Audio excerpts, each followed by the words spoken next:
这个的话就是测量的比较灵敏一点。乘10无所谓，你是它电阻也大了吧？里面的电流不一样。这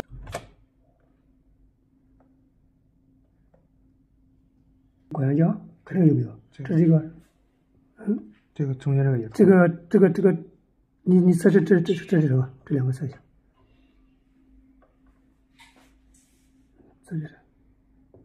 啊，那个估计有问题了。这应该是穿了。这个看这个，哦，这个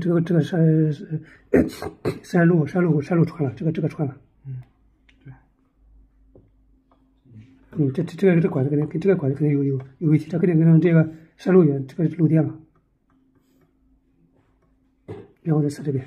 不对，这边都不通啊，不通也不对。都不通也不对，可能这一组有问题。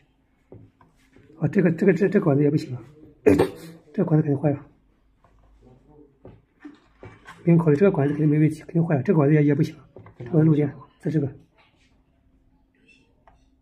上面就是好的，下面。那这数字表再测一下。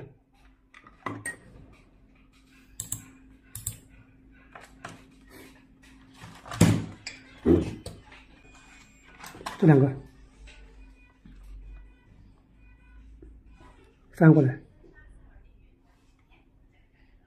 这两个是这两个，翻过来，好，再这两个，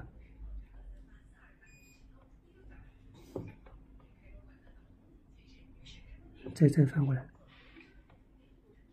，1.5，这两个